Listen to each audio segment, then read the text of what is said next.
IPhone 11 charge নিচ্ছে না, আর এই সমস্যার সমাধানের জন্য মোহাম্মদপুর থেকে আমাদের কাছে এসেছেন এই ফোনের মালিক। কিন্তু ফোনটা চেক করার পর আমরা বুঝতে পারলাম আসল সমস্যাটা শুধু চার্জিং পোর্টে না।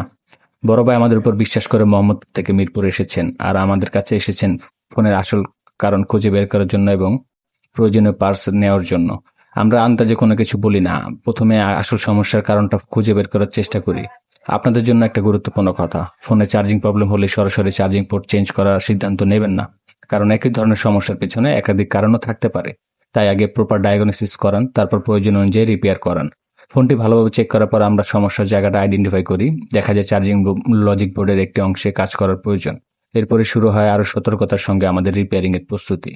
বোর্ড রিপেয়ার লেভেলের ক্ষেত্রে প্রতিটি ধাপে গুরুত্বপূর্ণ। আমরা ওনার চার্জিং বোর্ডের আইসিটা চেঞ্জ করে দেই এবং প্রয়োজনীয় অংশে কাজ শুরু করি। আমরা পুরো প্রক্রিয়াটা যতটা সম্ভব সতর্কতার সঙ্গে বজায় রাখি, কারণ ফোনের গুরুত্বপূর্ণ কম্পোনেন্ট নিয়ে কাজ করার সময় কোনো তাড়াহুড়া করার সুযোগ নেই।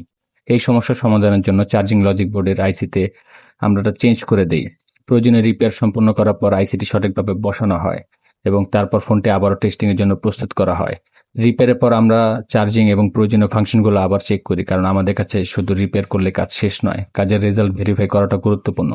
আপনারাও ফোনে যদি এমন সমস্যা থেকে থাকে তাহলে কাজ করার আগে আমাদের ওয়েবসাইটে গিয়ে সার্ভিস এবং প্রয়োজনীয় তথ্যগুলো দেখতে পারেন। তারপর আপনারা সুবিধা মতো আমাদের সঙ্গে যোগাযোগ করতে পারেন। দূর হোক বা কাছে, কাস্টমারের বিশ্বাস নিয়ে আসা প্রতিটি ফোনের যত্ন নেওয়াই আমাদের নৈতিক দায়িত্ব। সবাই ভালো থাকবেন, সুস্থ থাকবেন। আসসালামু আলাইকুম।